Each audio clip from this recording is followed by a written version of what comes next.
What is going on, everybody? Welcome back to Wars on the Stars, episode number 107.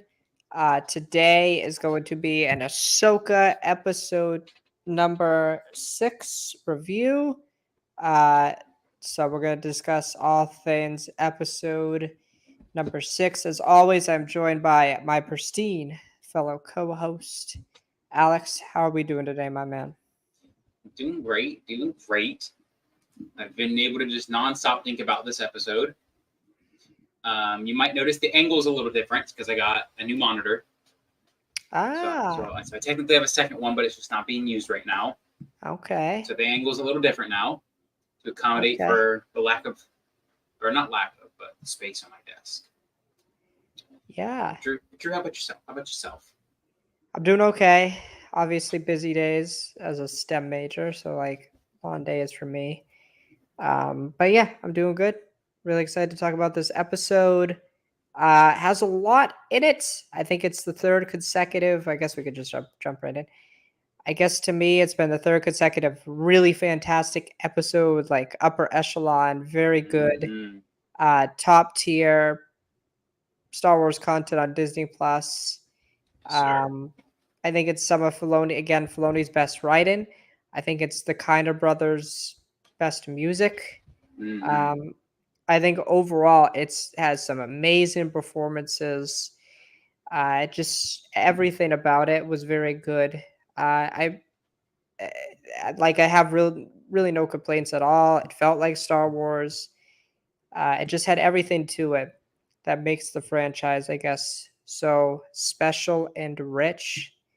So, it was just really fantastic, and it really sets up an interesting 2 weeks. Alex, what were your overall thoughts on the episode before we get into the intricacies and things that happened? Thought it was good. I thought it was not good. Thought it was great. It is a Star Wars Rebels fans' biggest wet dream ever because you just get everything in this episode. You get Ezra, you get you get more Night Sister lore, Sabine. You just get, it was just so good.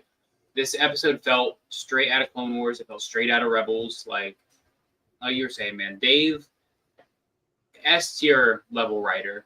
You can say what you want about his live action directing, but his writing is like unparalleled.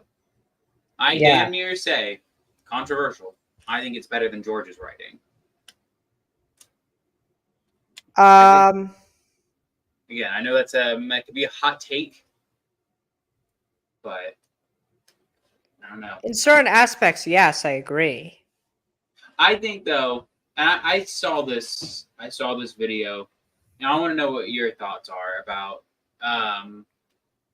So have you seen this whole thing going around about George Lucas' sequel trilogy and what could have been?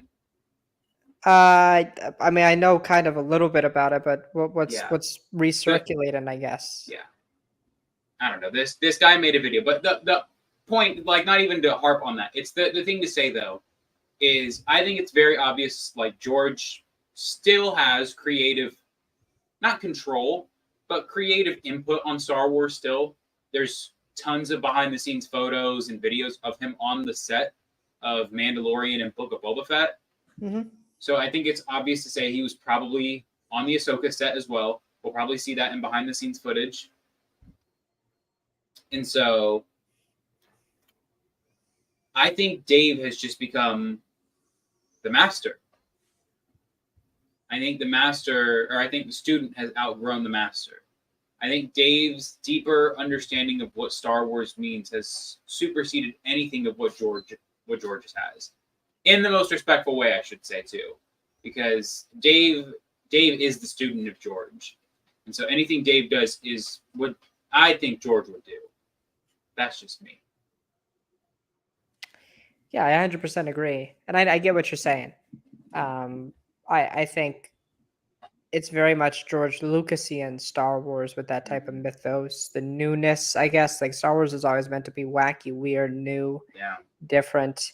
To get into the episode, I love the title of the episode. Far, far away. And I just love the play on it. The classic opening crawl, the classic thing that Star Wars is Oh yeah. remembered for, in a galaxy far, far away. And quite literally, and you even said it, it's like in the most meta way possible almost, but Mm. like in such an intricate and weird way. Now it's forever my headcanon that it's Hu Yang writing the opening crawls. I think that would be really cool that we actually get, quite literally in the Star Wars universe, a galaxy far, far away, right? Is this where the mythos comes from? Like, what? Who is narrating this all? The Hu Yang thing's interesting, I think, for sure. But right there is some narration behind it. Uh, I think it. To go to the beginning of the episode, I will say what I knew. I knew Ahsoka was kind of going to get Boba Fetted in this episode, but like in a good way. Like this wasn't like the Book of Boba Fett where Boba Fett didn't do anything for 4 episodes, and they're like, oh, let's focus on Mando for 3 episodes. But this was kind of a thing like, hey, we got a very Ahsoka centric episode, given some lore to her, given some like not necessarily flashbacks, yeah, but also just where is she going to be in these final 2 episodes.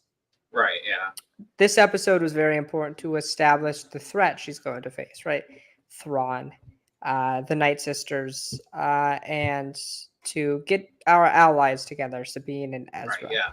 And to world build. And I thought it was fantastic world build. And I think what was so unique was it felt like Star Wars, but it also felt like something different. Like how the rain around the planet is literally like a graveyard of the Purgil. Yeah. That was sick to see, by the way. That was really cool to see. Disgusting, terrible, but cool to see. I love the design of Paradia with the Dathomirian Night Sister statues and murals. I love the dark grittiness of it. Like it kind of reminded me of like the Void almost in Loki. Yeah. Just kind of desolate, cold, wet, seedy, all those type of words that you can use to describe it. And then the Night Sisters are nightmare fuel. Yes, very much so. I was in that camp that was a little disappointed that Morgan Elsbeth was our first live action Night Sister. I was like, oh, they're not even. She literally doesn't even look anything like them. So it was just a weird change. But then we saw real Night Sisters here.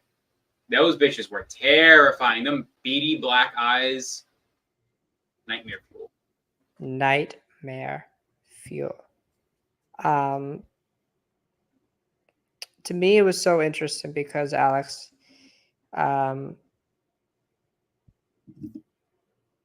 they refer to her as the Great Mother. Now, I just have some lore questions, or just some questions. Do we think this is like the actual like head Night Sister, and it's not Mother Talzin? Is this what we're thinking? I think maybe the head mother of this galaxy. Okay. And Mother Talzin was the Great Mother of the main galaxy. Okay. Which, by the way, I think that's another important thing to bring up. The Night Sisters and Thrawn, I don't know if you are catching this. Were you catching that they were kind of giving off that the main, or the galaxy that we followed for all of Star Wars was the main galaxy?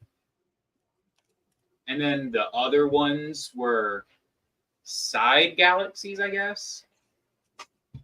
So, but I think it was more so like Thrawn's obviously wants to get back to the main galaxy, but also I think it was the thing that the Night Sisters wanted to right, because Balin discusses this in the episode, right? He discusses the fact that like the Night Sisters want to leave, but Balin's like, there's something here that's calling to me. Why is that? Yeah. So I think it's just the thing, like the Night Sisters are basically, I don't know, because they kind of look like they're extinct here too. There's 3 of them. Yeah.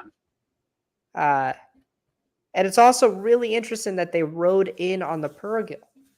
That's how they got the Dathomir. Kind of freaky, man. I think that's really fascinating. Yeah, they're creepy. I'm watching it right now. They're nightmare fuel. Yeah, they're terrible. My question again. They know Sabine's like a Jedi type of thing. How do they Yeah. know about Jedi and stuff? I just have a lot of questions about like what they know and Yeah. to what extent do they know. Yeah, it's kind of like we got introduced to such a broad topic, like Right. the Night Sisters from another galaxy. So it's kind of a little jarring for them to kind of know so much, I guess, about our galaxy. I guess that could pose that maybe Jedi exist in this galaxy. It also could come from Thrawn himself. Sure, yeah, but or I guess they could know Ezra too. So that is true. That is true. So we get Thrawn. Do we want to go to that? Because I feel like it's gonna be. Man, my boy looks so good. I know I've seen a lot of people making memes about him already, but I'm not gonna let that cloud my thoughts. Really, what are people saying? Oh, I can't describe it on here. I'd have to show you.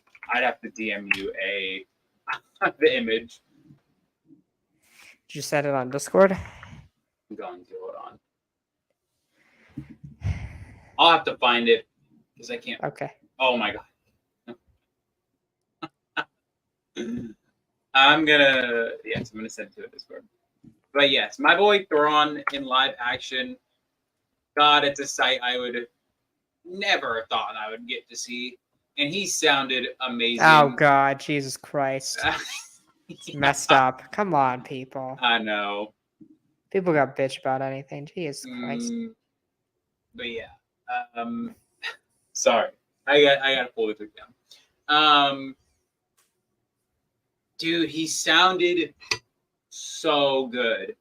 Oh, he sounded just like he was like pulled out of Rebels. I don't know what Mickelson was saying, but he was like, "Oh, there's a little bit of a difference between the live action and the Rebels." Yeah. He was going on talking about how I made sure to make the Rebels and the live action counterpart different, but somewhat the same. They're the same. And they're quite literally exactly the same. Oh, dude, it just sounded. Oh my god, it sounded great. But I feel like I could pluck Thrawn that I read in Heir to the Empire, plug him in, and it's still the same. Like it's just Thrawn. It's not like a different Thrawn, which I appreciated so much. He's got the menacing factor. I love so much his introduction scene when he comes in the Star Destroyer. It's the Star Destroyer is something we see so much that we're really not afraid by it.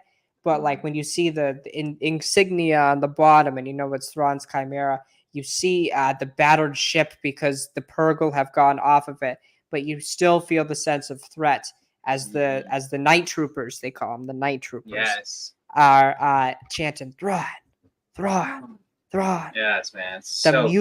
The music was so good. The ominous, tense, and he comes in. And he just means business. He comes in. He's like, we gotta go. We're going. He thanks Baylan and Shin, and what I really appreciated was he honors what Baylan does with Shin. Baylan or with Sabine. So Baylan has that agreement, obviously, with Sabine that loosely. No, technically he honors it. I say loosely because Baylan's not upholding his end of the deal, so the deal that he gave to Thrawn wasn't the real deal. True. We'll get more into Baylan later here, but to back to Thrawn, that was so interesting to me because Thrawn, there's still a level of honor to him, right? He's not just straight out. I mean, he's a bad guy, obviously, but he's not like he still has a little bit of like calculus to him in it all. Yeah. He's not he wants to win, but he wants to win honorably, I guess you would say almost. He's always 7 steps ahead. Like I said in the episode, he's like, "We will honor her wish." And then they're like, "Oh, we'll just send Baylan and Shin to go and find them." He's just like 7 steps ahead. He plays on people's emotions because he himself is, and if you read the books, you kind of understand his emotional attachment, I guess, to the Chiss, but mostly he is emotionless, I guess you would say, more calculated and stuff. And I just felt that from him the whole time. Yeah. He's got a pretty badass stormtrooper looking army with gold and like red. I just kind of loved how battered they were and everything. Um, what did you think? I just gave a little spiel. What did you think about Thrawn's introduction? I guess I would say, and Dude, the other stuff. it was badass because it just was so cool again. You couldn't have told me, 2018 me, that this was all going to happen 5 years ago or 5 years later. Right. And here we are. I literally, my expectations literally could not have been more crushed than ever. They have blown it out of the water. Mm-hmm. Good on Dave. Go Dave. Yeah, it just he felt menacing. He, um, you felt like even though he's quite literally not the most powerful person there, he is still always the most commanding person there.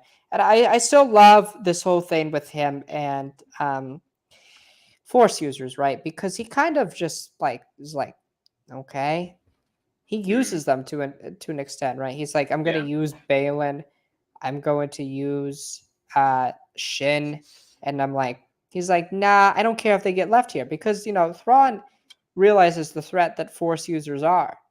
Yeah. Um, and I don't know to what extent he knows what's happened with the actual Empire, but I'm sure in his mind he believes, Vader and his kind of similar to Tarkin with how Tarkin in A New Hope talks about the Force and how it's not going to uphold the Empire. It's just a mythical Right. power.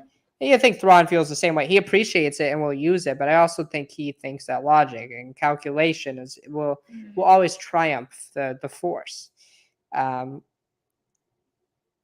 yeah, he's just. I mean, I'm watching it right now, and it's so Thrawn. It's just like it's so frighteningly similar to him.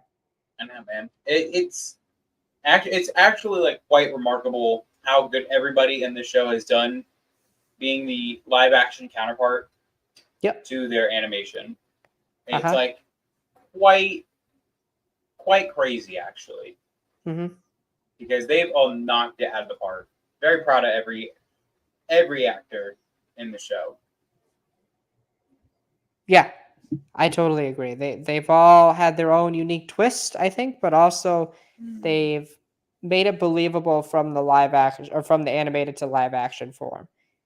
So that's the way I feel about that. I do want to ask you about his guard, Enoch. Yeah, yeah. Thoughts? I don't know what to think. Like, I don't know I was under the impression of, oh, what if it's Ezra? But then it wasn't. Right. So I don't know who it is. I'm worried. Maybe Dave is gonna really take after George Lucas here, and he's gonna make Enoch a stereotypical, cool-looking bad guy who just dies in the most unceremonious way possible. I was very confused because I'm like, is that his face?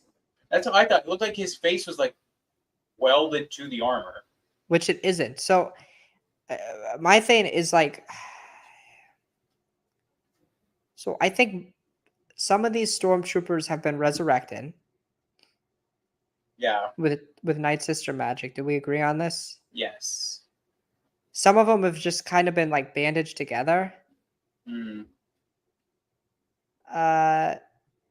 Yeah, I don't know where. Like, I'm curious because Thrawn and the Dathomirians together with like an army of like zombie stormtroopers is terrifying. Yeah.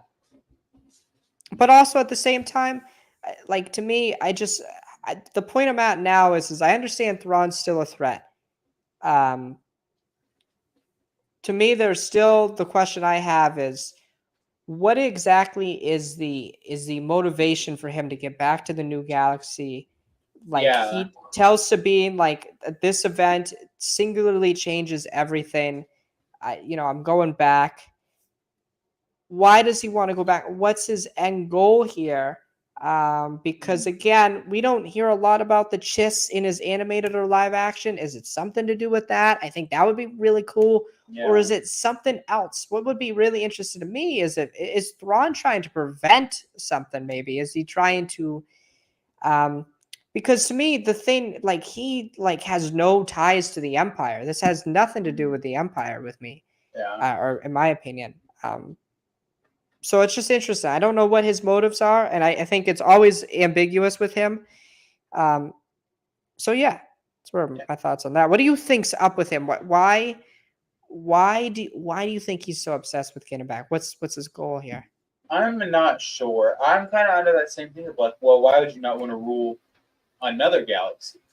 Right. I think it is probably just the thing of his ties to the Imperial Remnant, like with Captain Pelion and all of them. And so I think that's kind of his want because he knows he already has a foundation in the other galaxy versus having to completely restart with nothing in this new one. Right. And so I think that's maybe what the motivation stems from is he knows he won't have to build as much. But I don't know. I think the possibility of, Thrawn did say he needs the Great Mothers to lend their magic one more time. Right. And so all I'm saying is like, could we be seeing Thrawn wield some magic? Yeah, what's going on there exactly? Yeah, I agree. What do you want to discuss? What do you want to discuss from this episode? Dude, do I want to discuss Ezra yet? I don't know. I want to discuss Sabine, actually. Okay. I want to discuss Sabine and Ezra more specifically. What do you think Ezra is going to do or say when when he finds out what Sabine did to get to him? I think that Ezra will initially definitely be upset, right? Because that would be kind of counterintuitive to his whole sacrifice. His whole sacrifice was to get Thrawn away from the galaxy and from Lothal in general. So he's going to be initially upset. Also, because Sabine basically lied and just didn't say it, was just like, can I just have this moment? It's like, oh my god, you're not going to tell him like that quite literally Thrawn's probably after you right now and is going to try and kill you. Which, by the way, question. I'm just so curious. Is what is their relationship? I think it's just brother sister. No, I'm Honestly. saying Thrawn and Ezra. Thrawn and and- Ezra. I don't know. I'm genuinely curious. I was kind of hoping we would have flashed back to Rebels, like Yeah. the ending, and then we would have flashed forward to them in the new galaxy. We would have seen what happened between them. But no, we didn't get that. So I don't know what the deal is. Because it's kind of interesting that Thrawn's kind of just left him alone. Yeah, it's kind of just he kind of was just like, bye. It's just like they're like a married couple who's having a rough time in their marriage. Like, bye. So I don't know. It's like it's just weird. Like there's not really a good explanation. Also, because you'd feel like Ezra would try his hardest to kill Thrawn. And so I'm kind of the understanding that maybe it was a case of Ezra just somehow got away from Thrawn, or Thrawn somehow got away from Ezra, or they both mutually agreed to walk away from each other. Yeah. Or I think it was a mutual part in ways, I think. I don't know. Because to me, it's like a thing. Like I think it would be cool to see them like working together to figure out what the fuck's going on. But then also, like after a little bit, Thrawn gets the death of Mirians as his allies, and Ezra's just like, "I'm parting ways." I think at a certain point, Ezra's like, "Okay, I've been in exile. How long have they been in exile for? If this is 5 years after Return of the Jedi, The Battle It of would've been Football about- Thought. Would have been 10 about years. 10 years. Yeah, Would've yeah. been about 10 So at some years. point, Ezra's just like, yeah, nobody's coming. I mean, who knows? Right. Yeah, I think that's the way I feel. But to go back to Sabine, I think Ezra will be upset. I'd like to hear your thoughts. Initially upset about it. I will say also, by the way, I was literally wanting so badly for Sabine to hand Ezra his lightsaber back. Right. But I feel like they're going to save it for next week. I feel like it's also going to be revealed that Ezra's cut himself off from the Force, Okay. but I don't know. Which will suck. Yeah, it will suck, in my opinion, narratively, because it feels like, oh my god, here comes the 80th Jedi who's cut themselves off. And then he's going to find his way back to the Force. I think, honestly, though, I think what's funny is I feel like we all kind of had our own little idea of what what happened to Ezra. Was he evil with Thrawn? What was happening? And Dave just went pure, utter, normal Star Wars, and he's just a hermit. He's just a hermit who lives with turtle lobsters. Correct. So I sent Alex a GIF and some emojis, and they were of lobsters. I think I confused the hell out of Alex. Yeah, just a tad. I think Alex was like, "What? Like, what is happening?" I can only think about Larry the Lobster. And then, the Nori, what are they called? The Noti. The Noti. The Noti. The that. Noti. What were your thoughts on the turtle shell lobster people? I don't even know, bro. I was literally like, what the fuck am I watching right now? What is happening on the screen? Because what was so weird to me was they were also like dressed. Like they actually were actually like civilized people who like have a 9 to 5. Right. Like I don't even know. I love the design. Yeah. I thought it felt very Star Warsy. I will say I find it quite hilarious that this exact Noti just recognized Sabine's arm patch and recognized that Ezra had it too. Right. That awful plot convenience, Dave. Come on now. Come on now. I don't know. I don't know. I feel like I was expecting a kind of like Force Awakens ending to this episode, where it would have been like Ezra just like hidden away, and she hands the lightsaber to him. I don't know. But what if I told you he doesn't get his lightsaber back? That'd be weird. Why would he not want it back?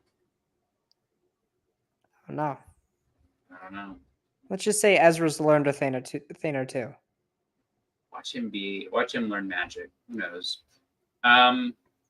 Also, that's an old ass man now. Yeah, he's old. Now, granted, he's not old. He's 27 at this time. But still. That's an old 27. Not at all. He didn't have any gray on him. Bro looks scruffy. Bro needs to shave. He's on a deserted planet. I don't think they got any good Gillette razors in that universe. Come on now. Thrawn looks clean. Thrawn looks good. He's on a Star Destroyer. They're probably got so many grooming kits in there. Right, but a Star Destroyer that hasn't had any supplies for like a while. Who knows? Maybe Thrawn shaves once a month. Maybe Thrawn just does. I would assume the Chiss just don't grow facial hair. Or maybe that too, yeah. Who knows? But, dude. Because you know what's funny is I initially didn't think it was Ezra. I'm not even going to lie with you. But what gave it away were two things. Them bright blue ass eyes and the scratches on his face. I knew right away. His eyes are piercing blue. Piercing. They are very blue. I literally do not remember them being that blue. Prominent, yeah. Let's check one more time. Yeah, no, they're like a darker blue, but in the show, bro, they're like Very blue. yes. I guess they were. They're darker blue in the show, but they're not like. Jeez, even in like some of these photos of like where the picture of him is like all weird, his eyes stick out so weirdly. Oh, here are the Nodias. I watched. Jesus Christ, nightmare fuel, honestly, but they're cool. I like them. I also like the wolves in this episode. Kind of like how they're like a good juxtaposition of like Lethal. Like they're more Mhm. darker, grittier. It just fits the environment. I thought they were really cool, and I love Sabine's relationship with them because it makes a lot of sense. Big theme of wolves. Dave loves the wolves. Yep. Um, I still just gotta say though, where's Luke Skywalker at? Oh, this is a Luke Sky. This is like a major Luke Skywalker issue now. Yeah, could you just imagine, if I'm Ahsoka, right? There's some big person who is called the heir to the Empire. Maybe before I go to another galaxy where I'm not going to be familiar with the territory, maybe I should go get like the Jedi Grand Master right now. Oh, or like quite literally, maybe the greatest Jedi of all time. Literally, if anything, still the most powerful being alive at the time. The son of quite literally the person I don't know how, but I talked to last episode. Yeah, literally, I would have even just been like, I just got a little bit of inspiration. Like something like that. Like, I don't know.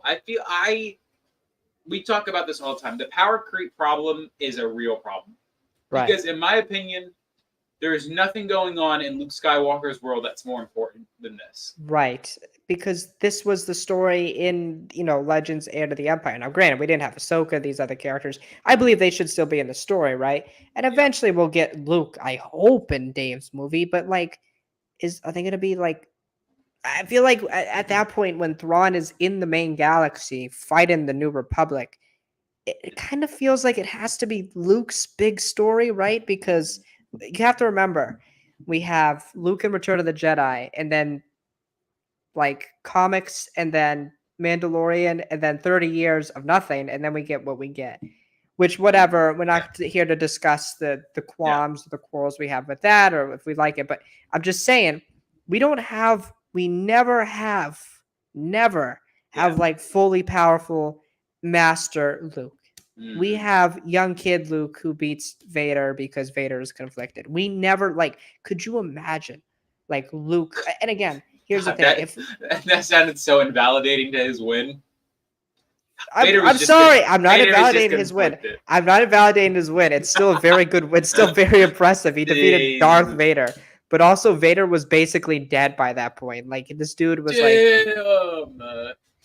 bro is just saying Luke doesn't even deserve it. Okay, Vader was 45 going on 83, but like, oh my god, dude, Jesus, you're telling me that Palpatine's like, yeah, this empire is gonna last 1,000 years with what? With what? Like, bro, oh my god, bro is just eating Vader alive right now. Am I wrong? Am I wrong, Alex? Put a fucking stick through him and he's a fucking kebab at this point. Like, damn. Am I wrong? No. What was he thinking? Like, dude, this guy, like he was white. He was pale as a ghost. He couldn't eat food. Oh my god. He could barely lift. He had to change how he can't lift his arms this high. I don't know how this turned me into making fun of Darth Vader, but bro is making fun of the most disabled person in the Star Wars galaxy. Okay. Cancel this man. Okay. He lost but this limbs. in all, this is a Luke Skywalker story. But the other problem is like, I would be curious to see Luke and Balin have a conversation. I think this is a good way to good segue into Balin. Yeah. By far my favorite new character. Mm-hmm. He's just more What are your thoughts on interesting. Balin in this episode? Far more interesting than what he was before. The thing that I love about Balin now is that he is somebody who he's not entirely bad, but he's not entirely good. Mm-hmm. He actually is not good at all, but he tries. Okay, that's A for effort. It's his philosophy that's really fascinating. Because Shin even flat out asks him, she was like, "Do you miss the Jedi Order?" And he says he misses the idea of it, but not the truth of it, not the failure of them. And I think that's fascinating. I think it's because we see that all the time with bad guys who are ex Jedi or whatever. They just hate the Jedi Order. They hate what they stand for and all that. But Balin actually doesn't hate what the Jedi stand for. He hates what they did. He hates who they really were deep down. Right. What they enabled, yeah. Yes. He likes what the legend of the Jedi is. He doesn't like what they actually are. Right. Balin is the personification of never meet your heroes. Mm-hmm. Because they'll never live up to the expectations we've Nope. set. That's why, so, yeah. It's why I love kind of, I know this is like an extreme example. It's why I kind of love The Boys a lot. Yeah. Is like The Boys is like the perfect embodiment of what would happen if you had superheroes, obviously, but it's also like, it's just a perfect embodiment of like what these type of people would actually be like if they were real in our world and stuff like that. And I agree with you about Balin 100% to kind of add on to your point, right? He's this whole thing about history. This is the theme of the episode: a galaxy far, far away, the past. He's obsessed with the past ideals that they represented. Right, he's upset, and again, we can elicit or we can theorize that, like, he believes the Jedi to a certain extent were a cause for Anakin Skywalker, right? They were a symptom that created Vader, right? Their ideals, their dogmatic ways, them becoming too close with the Republic, them not being peacekeepers, all those certain things. Balin is still upset, likes the structure, right? He has an apprentice, very much a Jedi thing. He uses the dark side still for his own personal motives, like a dark side user, but he doesn't necessarily use it to destroy, as he says. He uses it to. He did kill a whole ship of people. Him and Shin. True, but he makes. Doesn't he talk about that? In order to create, you must destroy, right? I'm not justifying this. I'm not justifying. That's a pretty far extreme to create and destroy. I'm not justifying what he said. I believe he says that's in episode 4. Something like that. I'm looking for my water right now. Oh no, but I'm not justifying his rationale. But his thing again, and then he says in this episode. Oh Jesus Christ! In this episode, he discusses that like it's a repeated cycle. Yeah. The Jedi could take over Sith empires. It's a repeated cycle over and over again. He's trying to break that by going back into the past, going back into those ideals. I'm really fascinated by him. I think he's really interesting. Just like one of the more interesting Force users. What if Balin's goal is to access the world between worlds?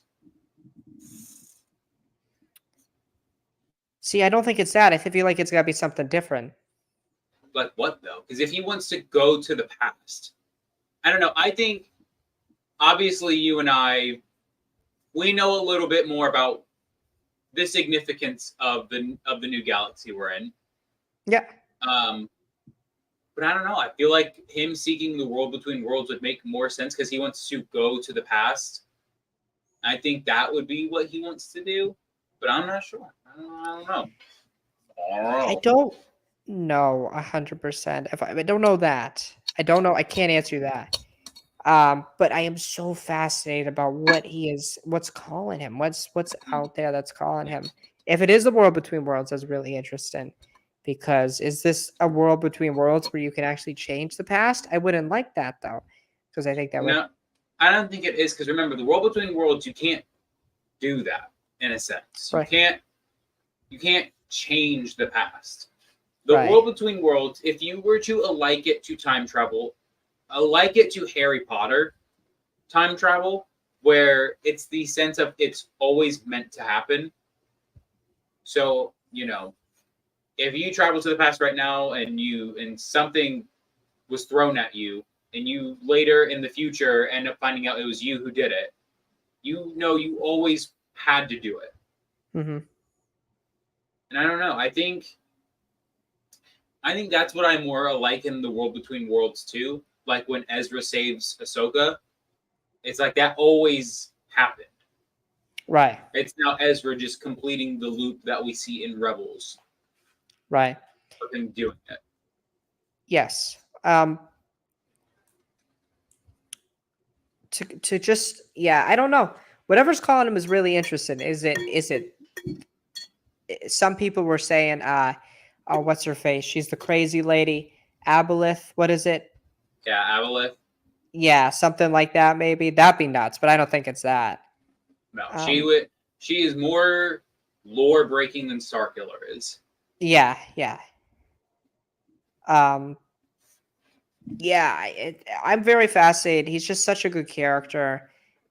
Just be based off his philosophical beliefs and like his like ability to. I think Ray Stevenson turns in a great performance. There's a nobility to him. There's a sense of fondness for certain things that he did actively participate in, but also at the same time, he wants to create. He's still power hungry. It's kind of similar to like I'm making it out like to dictators, right? Dictators believe that they're doing what's best for the country, but at the same time, they're really doing it in their own self-interest. Like for example, I'll use like Napoleon. Napoleon at the end when he's exiled, Napoleon talks about the fact that like, oh, damn, I could have been because he idolized Washington, right? He idolized George Washington, obviously like father of democracy. And Napoleon was a dictator, right? Napoleon was a dictator that for really the first time really ever in history helped create a sort of thing where all of Europe united against him. And then when Napoleon was exiled, he talks about the fact that he regrets the way he led and that he should have been more like he just lost sight of it, right? What's the saying? Power corrupts a man. Yep. That's very much the case with Balin to a certain extent. Now, it's not that extreme, but the obsession with power flaws his ideals and morality. We can still understand it from a certain extent, but he still is flawed and obviously a bad person to make the justification that them destroying things is the way to go to create a new beginning because it's his destiny. Yeah. So that's how I feel. But it's very fast. And one of the more interested Force users, like I always like those type of characters, Qui-Gon, like that sort of thing. Like he very much echoes that. Dooku. Yes. Yeah, I mean, it's just he's a character who he breaks the mold, and that's always a fun character to watch. Right. So love Balin. I do too. Let's talk. We'll talk a little bit more about. We'll give some predictions, I think, and then we'll wrap up, give our scores, and get out. We haven't even talked that much about Ezra. We only briefly talked about Ezra was in like 3 minutes of the episode. Doesn't matter. I don't have much to say. He gets 30 minutes of discussion now. My boy looked clean. He looked cool. He was cool, but like we haven't seen him do anything. He killed it. And oh my god, again, I told Drew, the nerd boner I got when Ezra's theme played when they hugged. Crazy. Apart from not liking his costume. You didn't like it? No. Put the Rebel season 3 and 4 clothes back on. I don't know. I don't know. This show, it is hitting every single thing of like fan service, like to the perfect T ever. Right, but it just feels so natural. It doesn't feel I know, like it doesn't feel forced. That's the best part. Like the 4, problem that 5, and 6. I want to ask you 4, 5, and 6. I still think no, we can have this discussion. How would you rank the shows? Because we're almost done. We're 3/4 of the way done with this. How would you rank them?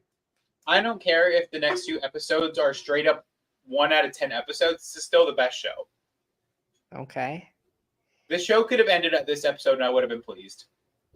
Is it okay if I combine? If I just call the Mandalorian Yeah, one thing? absolutely. I'll go Mando still. Oof. I'll go Mando. I think Mando 2 is like very. Dude, Mando 2 is. I think Mando 2 as a whole is still because I like the first 3 episodes of Ahsoka a lot, but I don't think they're as good as a lot of Mando 2. I don't know, man. I think Mando 2 is still 1 for me. I think Ahsoka is 2. But I will say, if Ahsoka has a very good 7 and 8, then yes. Very good. Because these episodes of 10, 4 was a 10, 5 was a 10. This was like a 9 for me. Like, it's insane the scores this show I is hardly getting for me. believe that I can justify any of the shows that we have gotten in live action to get a season 2 apart from The Mandalorian. Ahsoka deserves it. Oh, Ahsoka has to. She has to. I think if I am Dave Filoni and Kathleen Kennedy and Jon Favreau, and I'm trying to make the roadmap for the end of the Mandoverse, I would literally do either 1 or 2 more seasons of The Mandalorian, another season of Ahsoka, potentially even 1 more if there's enough story to tell there, Mm-hmm. and then Skeleton Crew. Lando is a little weird right now because it's kind of like depending on what even is going on with Okay. Lando. Shit, I totally forgot about that. We should discuss that actually. After Lando this. is a movie now. Yeah, we'll discuss that after, actually. I totally forgot about that. I did want to talk about that. I didn't put it in the notes. We'll talk about that. Yes. So maybe if Lando's going on in this time period, maybe we can, I don't know. But then I feel like Ahsoka and The Mandalorian need at least 1 more season each. Mm-hmm. The Mandalorian, depending on where it goes, I'm kind of feeling arced out with Din Djarin. I'm not even going to lie with you. He's starting to feel a little stale. Well, he regressed, so that's why. Yes. And so that's kind of my worry for the season 4 Mandalorian is what is next for Din? Also, what's the plot? What's the point? And I don't know. I feel like it was an interesting choice to make this season or the season 3 of The Mandalorian and Ahsoka take place simultaneously. It was an interesting creative choice. Why do you say that? Because I feel like it would have made a little bit more narrative sense to maybe have a Din Djarin cameo or have another Ahsoka cameo. Okay. At this point, I don't know. I just feel like it was a weird choice to do. I think it was a good answer to where's the Mandalorian and Grogu at? Okay. Where's everybody in that side of the universe? So for that, I like what's going on there. But I think it's just weird because I feel like I don't know. I just it doesn't feel like it meshes as well as it should. Because then Carson's in the show and he was in The Mandalorian. Okay. So it's just kind of what's my man's up to right now? Is he a time traveler? How is he getting everywhere so fast? That's fair. Oh yeah, that's true. He was in Mando 3, wasn't he? And he wasn't in it 1 episode. He was in quite a few of them. Yeah, what the fuck? I don't know. Shit. That's why I kind of So think I also do like the... Oh, Well, go yeah. ahead. Go ahead. You go. I also like the theory that Grogu, when he sees the Purrgil, that's Yes. Ahsoka. I would love that theory to be true. Because I was gonna say I was gonna add on top of that. I was like, I think chronologically, I think Ahsoka starts before Mando season 3. Uh-huh. So I think if you were playing them up next to each other, say Mandalorian season 3 starts where the 51-minute mark in Ahsoka episode 1 is. Yeah. Something like that. If you wanted to be precise. Right. But yeah. Yeah, no, I I totally agree. So Thrawn at the end of the episode asked for some information about Ahsoka. I can't wait to see him be like, "Your master was Darth Vader," and I can't Yeah. wait to Oh see my that god, whole thing. Ahsoka have to deal with that. dude, that scene had me dying inside. I won't even lie with you. He was like, I need to know everything about her. I need to know where she's from, who was her master. I need to know her social security number. I need to know her credit card information. I need to know where she lives. I need to know her past, or her two past generations of mothers. I was like, damn, bro, you need just a little too much information. I can't wait to see Ahsoka actually face that, especially after she kind of faced that fear in her dreams and stuff, and it's not really gonna work. Yeah. I'm just really excited to see that Thrawn be like, I can't do the Thrawn. I can't do it. I'm just gonna, your master, Anakin Skywalker, former Jedi Knight. They know each other. Yeah, he also was like one of the only people that knew. Yep, he's one of the few people who lived just to know that Anakin and Vader were the same people. And he kind of poked the bear a little too much and almost got himself killed. He's like, you remind me of Anakin. And Vader's like, yeah, bro. Vader is like, hey, what? Yeah, Who's bro. that? Never met him before. Oh, well, who's that guy? Don't know who that's about. I think he died or something a few years ago. I love that. Imagine just being Anakin in there and being like, when somebody's like, Anakin. And then he's like literally talking to Obi-Wan. He's like, Anakin's gone. I am what Yeah. remains. How do you even say that? He's just. I don't even know, bro. If I'm him, I'd literally be thinking, I'd be saying that, and I'd be like, damn, that was cringe as all hell. Dude, could you imagine Darth Vader in like his first year as Vader? He still has the quips of Anakin. It's coming from the Vader suit. That would be hilarious. Oh my god, I'd love to see that. And Palpatine just tells him to get a grip. You need to be a little bit more serious. Hey, what's your name? Anakin. I mean, Darth Vader. Darth Vader, I'm sorry, I had a little bit of a memory trip right there. Also, by the way, I cannot get like that clip of Star Wars Theory saying that we need a live action Clone Wars. I still can't get it out of my head. To be fair, it is cut off. We need a show about the Clone Wars. To be fair, it is a cut clip, but it is funny. It is, but that's the point of it. It's supposed to be purposefully cut out of context. I thought about it every day because it's still hilarious to me. We need a show about these characters. Yeah, we need a show about the Clone Wars. Literally 7 seasons of the Clone Wars. That's funny. A It's movie. Funny. 2 mini-series. Too many series about it. Books. There's books. There's comics. Jeez, yeah. What would you rate this episode out of 10? A We give it perfect a 10. 9. We give it a 9. Dude. I think the designs were good. The music, the Night Sisters were literally in my dreams. They were terrifying. Oh, yeah. Something else that just came to my mind. Oh, go ahead. We're gonna wrap it up on this. Are we getting a little bit of some tension between Balin and Shin? I'm not so sure. I think she's more. I don't know, man. I'm getting the sense she's getting frustrated with him. Maybe. I could see that. I'm still holding out on my theory that it's gonna be Balin who turns on her. I will say one thing. I do think that, you know how Balin talks about it, the enemy of my enemy is my friend. Yeah. I think that line's gonna kind of come around because I do think Thrawn's gonna be like, "LOL, I'm dipping." Yeah, I think he's literally gonna be like, "Beggars!" And I think he's gonna have to work with Ezra and Sabine.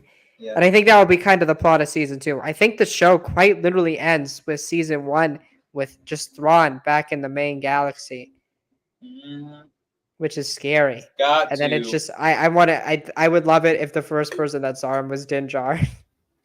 Yes, because then you know what Din would have to say. Who's that? Carson. Grand Admiral Thrawn? Who? Carson and Din Djarin are the 2 most meta Star Wars characters of all time. because they're just like all of us. I don't know who that is. Are you a Yang- Jedi? Is still my favorite thing of all time. As Luke slices through the door, quite literally, opens it with the Yes. Force. Are you a Jedi? Yes. Oh my god. But then also, like that Carson moment from last episode where Hu Yang was describing Jason's father. He's like, okay. And then space whales. And then he just Yes. goes, So she's gonna use the space whales to get out of here. my other favorite one is like Din Djarin not knowing what the fuck's happening, and that it's like him in the Book of Boba Fett talking about the types of weapons when they're fighting those big droid things. He's like, now our kinetic weapons are too strong to penetrate through. Yes, it just felt like, bruh, stop talking like this. God, I love him. Daddy Din Djarin, he's my he's favorite. the dumbest and smartest Star Wars character of all time. Straight up, I've never seen someone be so clueless but so smart at the same time. God, I love he's him. is the smart. Also, like in season 3 when he gives up the Darksaber to Bo-Katan, he's like, he just pulls this out of his ass. He's like, I lost. Bo-Katan saved me. Therefore, Bo-Katan, Darksaber. And everybody's just like, cool. Yeah, sure, we guess. And what is that look that Bo-Katan gets a hold of the Darksaber again and something bad happens again? Thrawn.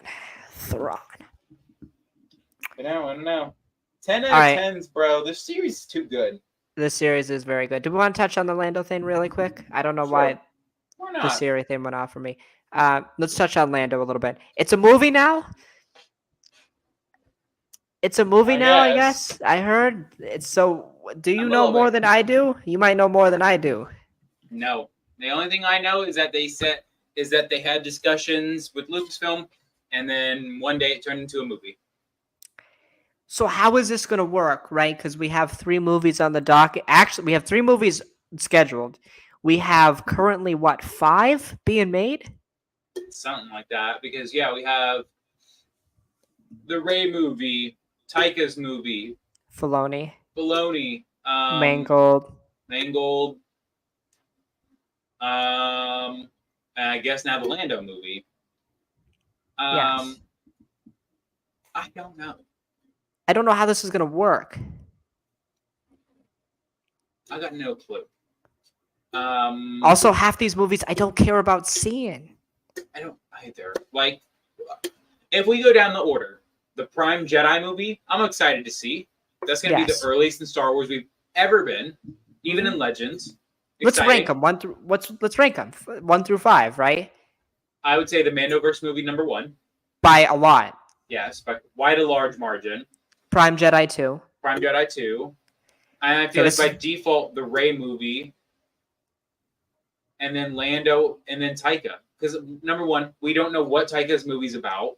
Okay, That I'm could gonna be go Taika literally 3. about space whales jerking each other off. At but that, we I'd don't still know. rather watch that. Actually, no. You're weird.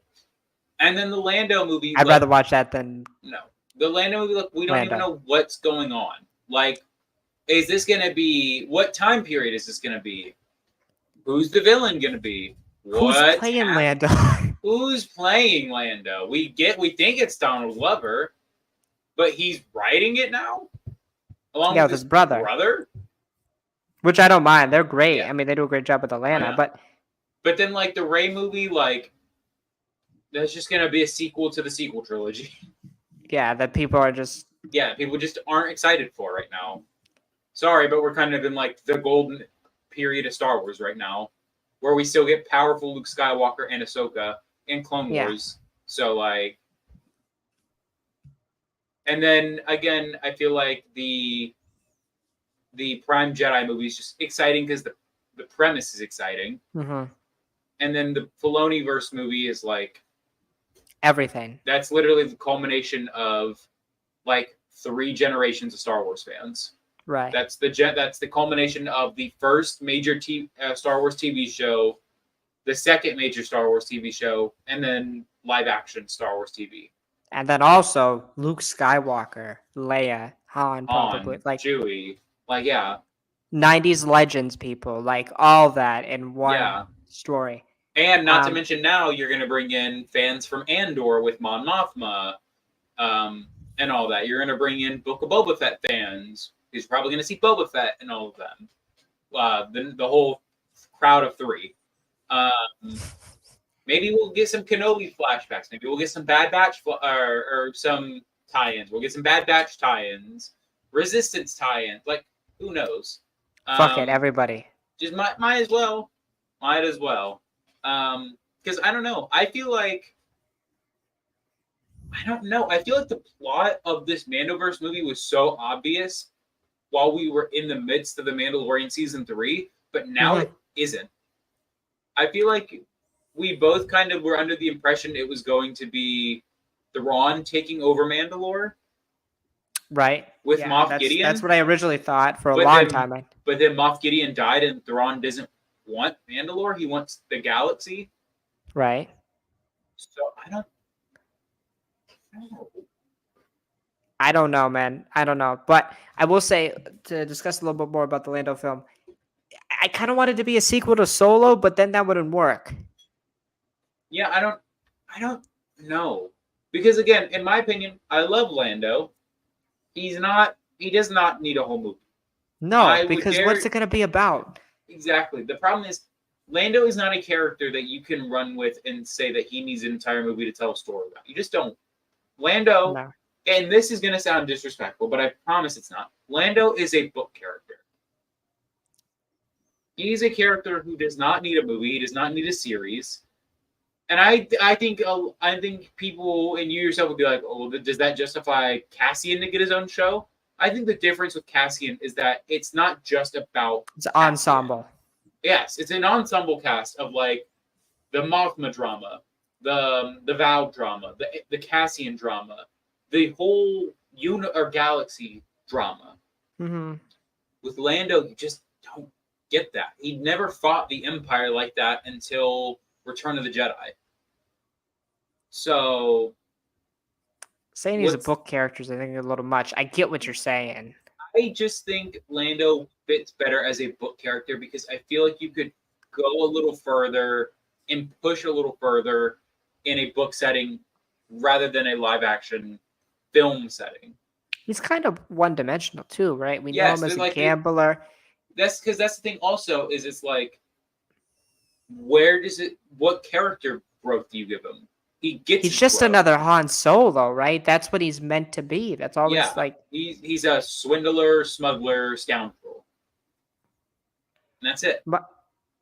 My thing is like I think you could tell an interesting story of his acquisition of Cloud City and that, I guess. But do you want to see that in a movie setting? It'd be cool, but also like what's so interesting about it? But then also when you know the story of how he got it, you're gonna want to see a whole Sabacc game of how he got Cloud City. Because that's how he gets it. Not for an hour and a half, no. Exactly. If it's a Disney Plus movie, we can make another argument. Yeah. But a full theatrical release, that movie will do worse than Solo. Unless I would be fine if it was a Solo sequel. Sure, yeah. If it was a Solo sequel that took place 3 years after Solo 1, and it was Han going against some big bad guy, and he needs the help of all friends that he has, and he goes to find Lando. Well, to be fair, there is still kind of a story to tell with Maul and Kira and that we never got finished. That is kind of like really cool. I remember walking out of the theater being like, that's really cool. And then I'm like, we're never going to see that again. And then maybe now I hope we see it again. Like, I'd love to see Alden back. There's some weird finickiness. Like Han Solo can't meet Darth Maul because he quite literally does not believe in the Force. And if he saw Maul, that wouldn't work. Kira is technically alive at this point. Again, I don't love what they did with, I'm not a huge fan of comics and stuff. I would like to read them, but like to me, they shouldn't matter as much as they do. I know they don't matter as much, but anyways, like we know Kira's alive post Return of the Jedi, right? Mm. Am I correct about this? Has she died yet? Do we know? She's not died yet. So like my thing is that it kind of diminishes like what happens if we get a Solo 2 with that. You know what I'm saying? So like, but I feel like that's what Lando should be. Or like you said, we do know he goes on some adventures with Luke Yeah. post Return of the Jedi. But then again, if you had Luke, I'd care a lot more about Luke than I care about Yeah, Lando. Lando, And then yeah. the whole thing about a series to me, which was more interesting, is you could tell events from his life. It could just be Yeah. a thing where you just tell cool stories. Now you have to do like some semblance of like a movie structure where like it has to be a story, but like what is interesting? Like Yeah. him getting Cloud City is it. It's quite literally the only thing that's interesting. Yeah. And the way he gets it isn't that interesting. Right. I don't want to see a whole movie of him being like smuggler, swindler. Like I get he's good as a side character. And don't get me wrong, Glover's gonna kill it. It's just like who's the villain? Like who like who is it? Is Yeah, it exactly, Jabba? yeah. If it's Jabba, cool. I'm just gonna be like, Well, we know he lives. is it gonna be a checklist thing? Like Solo feels like kind of a check. I'm as much like so it's a checklist. Yeah. So we got to see Han. this, we got to see that. Han, do you have a last name? How about Solo? What the fuck? Like, guys, what is this? Is it gonna be a checklist of everything Lando does? How does he acquire the Millennium Falcon himself? Mm, yeah. Check. How does I it don't get know, Cloud man. City? Check. You know, it'd be cool. The show would have been cool. You know how it would have been cool, right? Think about this. One episode focuses on the time in Cloud City, like before Empire, right? Mm, And then also focuses on scenes that he's in that don't involve Han on Cloud City. So specifically the moments when he talks to Boba presumably behind the scenes talks to Vader. The dinner. We never see the dinner. yeah. You know, it'd be cool. We saw the dinner from Lando's perspective. What happens? What goes on? I'm sure not a lot, but still, I Yeah. think it'd be really interesting. I don't know. They should just scrap the project. I'm sorry. Okay. Okay. Yeah. They should just scrap it because there's no good outcome of it. Give me something else, okay? Yeah, I think that's fair. Alrighty. I think that's going to do it for episode 106 of Wars in the Stars. As always, thank you for watching. May the Force be with you and may you stay burdened with glorious purpose. We'll be back next week for a review of the penultimate episode. Wow. Crazy. And we will see you then. Peace out, everybody. And we are